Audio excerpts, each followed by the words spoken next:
Hello, good evening, everyone. I hope you are doing well. Before we begin the session, please confirm if I'm audible or not. Is my voice audible to everyone? Hello, Bhavani. Good evening. Yes, I'm doing well.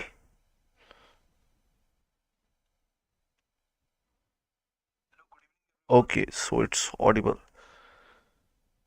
So let us begin with the session. So, hello everyone, welcome to another insightful session of Perspective 360 degree, where we do current affair based answer writing practice in a detailed and structured manner. So if you are somebody who is preparing for the exams like RBI, NABARD, etc., then this session is going to be very beneficial for you as far as the answer writing process is concerned.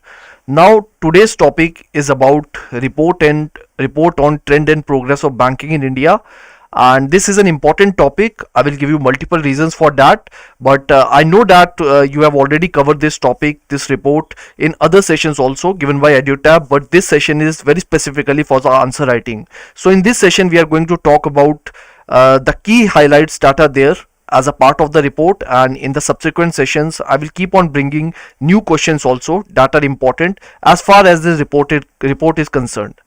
Now, if we talk about this topic, so yes, it was there in the news report on trends and progress of banking in India, and this is a report that is released annually by RBI. Fine, that is the first thing. Now, the second thing is that if you open your syllabus, in your syllabus, this report has been mentioned very specifically.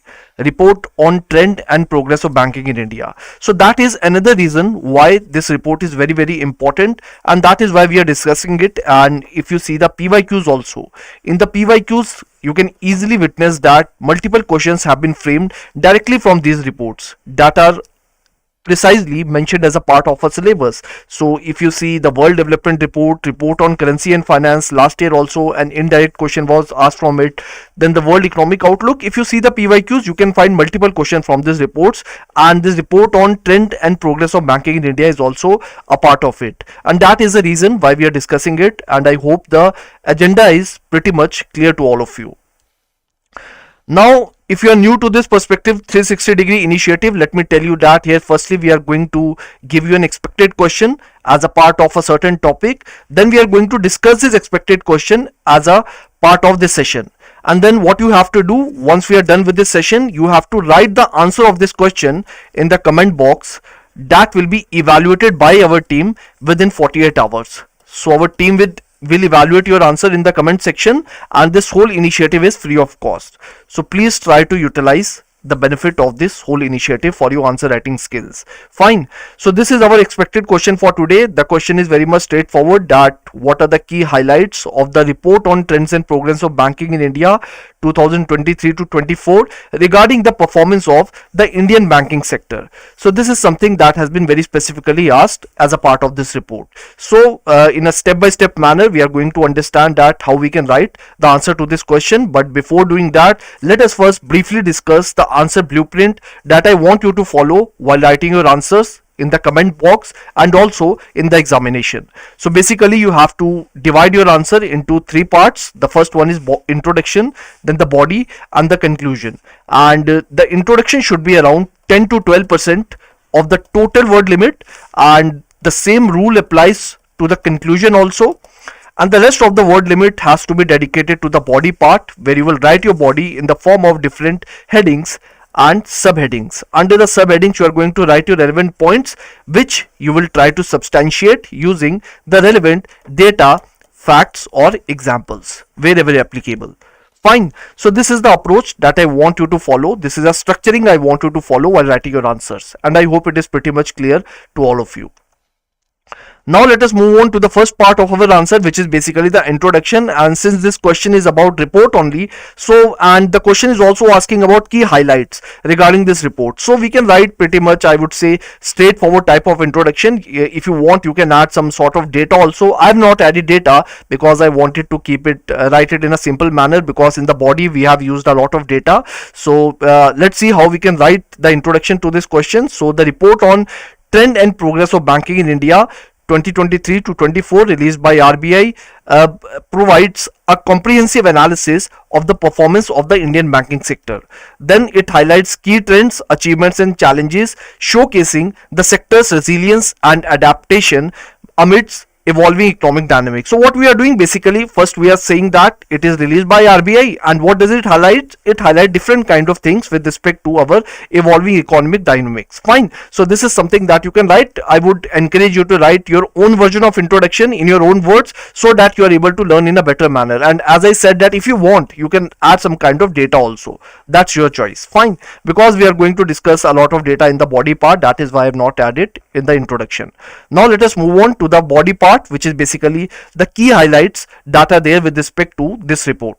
So what are the key highlights of the report regarding the Indian banking sector? The first and the foremost point that has been highlighted is basically the profitability and the asset quality. So what does the report say about it? Report basically says that the gross NPA ratio of scheduled commercial bank declined to its lowest in 13 years, reaching 2.7% as of March 31st. So you can see that this is a very important data, that our gross NPA has declined to its lowest level in 13 years. So, and what it is basically it has reached 2.7%. And how it has happened? It has happened because of different type of reasons, multiple type of reasons. For example, the different kind of recovery measures that have been taken by the RBI. What kind of recovery measures? Can you think of any example? You must have heard about IBC, Insolvency and Bankruptcy Code, a very good recovery measure with respect to the banks that has played very important role in reducing the NPAs in our country. Apart from that, it has also brought different measures to improve the regulatory oversights of the bank, and along with that, multiple type of measures have been taken to improve the risk management of the bank,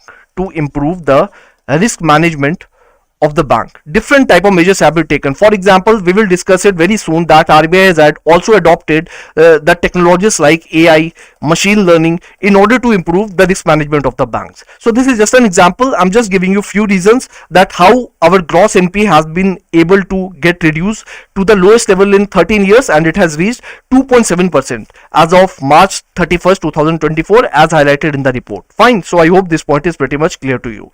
The next is regarding the bank's profitability. So the report says that the bank's profitability improved for the 6th consecutive year. Fine. So this is again a very, I would say, important or significant information, that it has improved for the 6 consecutive years. It means for the past 6 years it has been improving. The graph has been positive with robust net interest income. Now what do you mean by the net interest income? Net interest income is nothing, a very simple term. Basically it is the difference between interest that is charged by the banks on the loans and the interest that is provided by the banks on the deposits.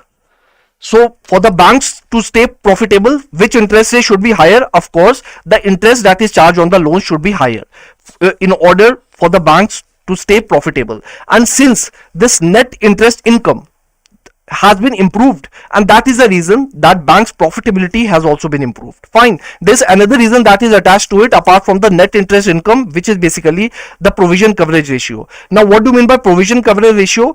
Basically provisioning coverage ratio is the ratio of provisions to the gross NPA. Now what do you mean by provisions? Provisions in context to NPA basically refers to, it is basically the thing is that banks have to set aside some amount of money as a safety cushion. So it is nothing but a safety cushion. Whenever a bank is giving any type of loan, in order to cover the losses from those bad loans, banks have to do this provisioning measure, fine, as a safety cushion. Now the thing is that if you see the past year trend, this provisioning has been reduced. Why this provisioning cushion has been reduced? Basically the reason being that because the number of bad loans that are there with the banking sector have also been reduced, and that is the reason why this provisioning has been reduced. And since this provisioning has been reduced, and that is the reason that it has played very important role with respect to profitability of the banks. Apart from that, if you talk about the overall provision coverage ratio, fine, regarding the provision coverage ratio, the data that has been highlighted in the report is that for banks it has increased to 76.6%, which is a high number. Now if it is a high number, what does it mean? It basically means that banks keep more money as a safety net for the existing bad loans. Fine. So this is actually a very healthy sign if the PCR is high, because it means that this safety cushion is in high number as far as the banking sector is concerned. So this ensures that banks have a proper risk management with respect to the bad loans. Fine. So that is the idea, and I hope all these 3 points are clear to you with respect to the profitability and asset quality of the banking sector. The next point that has been highlighted in the report is with respect to the capital adequacy and the leverage. Now when we talk about capital adequacy, you must have heard about CRAR, fine, which is basically the ratio of the tier 1 assets, tier 1 and tier 2 assets of the bank to the risk weighted assets of the bank, total risk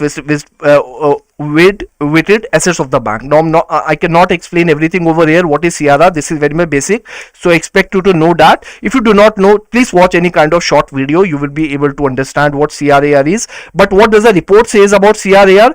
Basically the report says that the CRAR remains strong across banking groups, with all banks maintaining levels well above the regulatory minimum. And what is the regulatory minimum? Basically in case of India, this regulatory minimum of CRAR is 9%. As per the Basel norms, it is 8%, but what has been said by the RBI, it is basically 9%. And if we see the different kind of banks that are there in our country, whatever CRAR they have maintained is basically above this regulatory minimum, which is again a very healthy sign. Fine, it means basically it is more than 9%. The next is the leverage ratio. Now what do you mean by leverage ratio? Leverage ratio is basically the ratio of tier 1 assets of the bank, which are basically the very high quality assets of the bank, that are tier 1 assets, divided by the total assets of the bank. And we calculate it in percentage terms, so we can write 100 also over here also. So that is basically the leverage ratio, and it has also been improved with respect to the banking system. There is an exception of foreign banks. For the foreign banks, it has not been improved because they are basically facing challenges with respect to leverage ratio. But with respect to other type of banks, it has been improved, which basically indicates better risk absorption capacity in the system. Fine. So basically you can conclude from here only that if the high quality assets, which are tier 1 assets, are very high as a part of the total number of assets that are there, so if this ratio is high, it means that that a certain type of bank has a better risk absorption capacity. So that is something you can easily understand through the interpretation of this ratio. I hope it is clear to you. The next is regarding the credit growth. Now what do we understand by credit growth? Credit growth is nothing but with respect to the deposits. Fine, the deposits that the people are doing as a part of the bank. So basically the thing is that the report says that the credit growth of scheduled commercial banks stood at 20.2% year on year, which basically means that banks gave 20.2% more loans compared to previous year. Fine, so they have given 20.2% more loans as compared to previous years. This is something we are specifically talking about the scheduled commercial banks, and out of this the personal loans growing by 27.5%, which basically means that the banks gave 27.5% more personal loans as compared to the previous year, and similarly 23.5% growth is there with respect to the loans that have been provided to the service sector. Fine. Now apart from that, the banks have also given a huge number of loans to the agriculture sector. So the credit to agriculture and allied activities increased by 20%, showcasing focus on priority sector. What do you mean by priority sectors? In your banking chapter you must have studied about priority sector lending, which is basically lending to those priority areas, the priority sectors of our economy which are struggling for finance. There can be different type of private sectors. For example, the agriculture is one of them. It can be renewable energy also, it can be MSMEs also. Different type of priority sectors are there, and agriculture is also one of them. So basically the thing is that as far as the credit to agriculture and allied activities is concerned, so it has been increased by 20%. So basically it means that banks have given 20% more loans to the agriculture sector as compared to the previous year, and this is what we understand by credit growth, the loans that have been given by the banks to different type of entities. Fine. So I hope it is clear to you. The next point is very much easy to understand, which is regarding the technological advancements. So regarding the technological advancement, the Indian banks continued the digital transformation with the adoption of advanced technologies like AI and machine learning, and it has been very beneficial in order to detect the different type of fraudulent activities that are running in the banking system. And there is a very good example that I would like you to remember, that has been very specifically written as a part of the report, which is basically the mule hunter. What is mule hunter? Mule hunter is nothing. It is a platform that has been created by RBI, and this platform is based on AI ML based model, fine, which is artificial intelligence machine learning based model. And what is the role of this mule hunter? The role is to detect the different kind of fraudulent accounts. So you can remember this example, you can use it as a type of value addition wherever it is applicable in different type of answers. Apart from that, Indian banks are adopting the generative AI also. Generative AI means basically that can generate new ideas, new content, fine. For one example can be chat GPT, so which is an example of generative AI. But when we talk about the banking system are also using this technology, generative AI technology, with applications like the employee assistance, the documentation summarization, all such sort of things, fine. So they are using the generative AI platform, and the report says that according to report, RBI bank service indicated that 45% of the regulated entities were already using generative AI for such task, while 55% plan to adopt it soon, fine. So this is something, the data given, and I think this is very easy to interpret, so nothing much to explain as a part of it, and I hope it is pretty much clear to you. The next point is regarding the unsecured lending. What do you mean by unsecured lending? Which means the lending that is given without collateral, fine. So is it a good sign or a bad sign? It is basically a bad sign, fine, because it is very much risky for the banking system when they provide lending without collateral to different type of entities. But what is the update as far as the news, as far as the report is concerned? Basically the report says that the share of unsecured loans in total credit by scheduled commercial banks decreased slightly to 25.3% as of March 2024, down from 25.5% in March 2023. So basically in March 2023 it was 25.5%, and now in the year 2024, it is 25.3%. so it has slightly reduced, fine. Even it has slightly reduced, it is a healthy sign, it is a good sign that banks are reducing the unsecured lending as a part of their total lending. And who was the major driving factor behind this reduction or this decrease of this unsecured lending? Basically the major driver was the private sector banks. So it means a large number of unsecured loans have been reduced as far as the private sector banks is concerned. Just an additional information, that out of the private sector and the public sector banks, which has the higher unsecured loans, basically it is the private sector bank, fine. So the private sector banks has higher unsecured loans as compared to the public sector banks, whereas if you talk about the foreign banks, foreign banks have the highest unsecured lending, fine. So you can remember this chronology just for the sake of information. It can be asked as a part of your MCQs that unsecured lending is highest in the foreign banks, then after that we have private banks, and the least amount of unsecured lending is with the public sector banks, fine. And now this unsecured lending which has been reduced, the major role has been played by the private banks in this case, because a large number of unsecured loans by the private banks, they have been reduced. So that has got this cumulative impact on the total number of unsecured loans, fine. So that is the idea regarding it.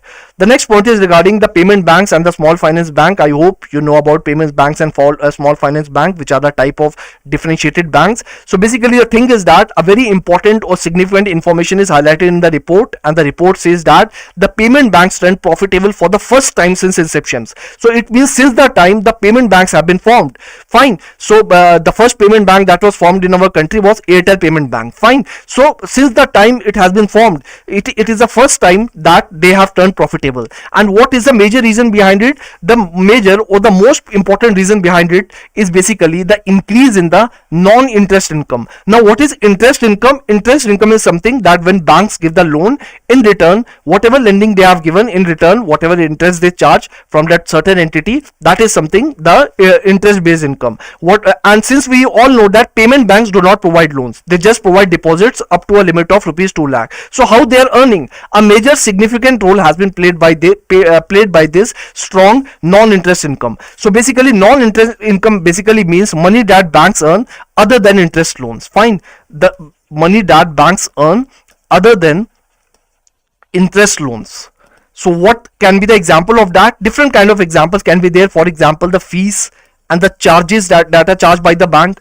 There can also be different kind of penalties that are charged by the bank. For example, you must have there can be penalty with respect to the delay in payments or the late payments by the different entities, or you must have heard about the processing charges or the transaction fees, all such sort of things. So it is I would say a strong significant component as far as the profitability of this payment banks is concerned, which is basically a part of the non-interest income. Fine. So I hope non-interest income is clear to you and the role played by it in turning this payment banks profitable. The next point is regarding the small finance banks, which have again demonstrated robust growth in the balance sheets and profitability, with the net profit increasing by 49.4% year on year. Fine. So this is a huge increase, around 50% net profit they have gained, which is a very healthy sign for the small finance banks. Now the next point is regarding the corporate governance. This is, I would say, a very easy point, nothing much to understand, and that RBI has taken different kind of measures in order to enhance the corporate governance standards. For example, regarding the independent directors, they have brought different I remember there was a notification in which they brought different kind of criteria with respect to the independent directors in the different type of corporates, and they also strengthened the oversight framework. Different type of measures have been taken by the RBI as a part of the corporate governance in order to improve their standards. Fine, their governance standards. So a very easy point. The next point is regarding the government stake and ownership. Fine. So basically this point says that the government's ownership in some public sector banks was reduced to less than 75%. Now what does it mean? What is the significance of that? Basically the thing is that if you talk about the public sector banks, who is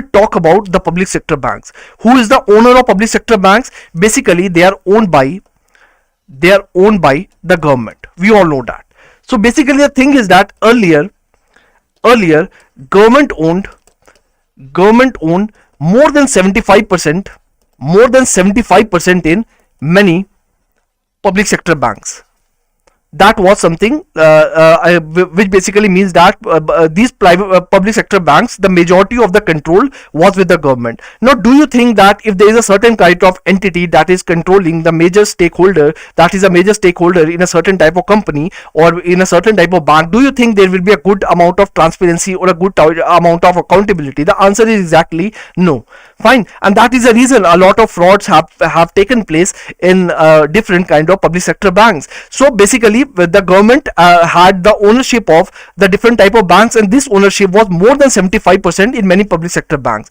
Now later on what happened, basically a certain type of regulatory norm, which is minimum public shareholding norm. Fine. It is a type of regulatory norm. It was introduced by the government. Fine. So basically what does this minimum public shareholding norm says? Basically this according to this minimum public shareholding norms, it requires that at least 25% of the company shares had to be held by the public, which basically means that now the government now those banks for which the government has more than 75% ownership, they will have to compromise a certain percentage of ownership so that the different type of entities which is basically the non-government investors, they can come and they can invest in this public sector banks. Now what is going to happen when these different kind of non-government investors, which can be the people, which can be other companies also, when they will invest in this public sector banks, what is going to happen? The answerability is going to get increased, the accountability is going to get increased, the transparency is going to get increased, because now the banks are answerable to more shareholders and not just government. So this is something a good measure, because the government ownership in some public sector banks was reduced to less than 75%. So what the government is doing, slowly and gradually government is extending this public shareholding norm in different type of banks, so that more and more banks, their governance can be improved and their accountability can be improved. Fine. So that is the idea regarding this government stake and the ownership point, and I hope it is pretty much clear to you. Now the last part, which is basically the conclusion. So the report on trends in banking, progress of banking in India 2023 to 24 underscores the robust performance of the Indian banking sector, emphasizing advancements in profitability, asset quality and governance.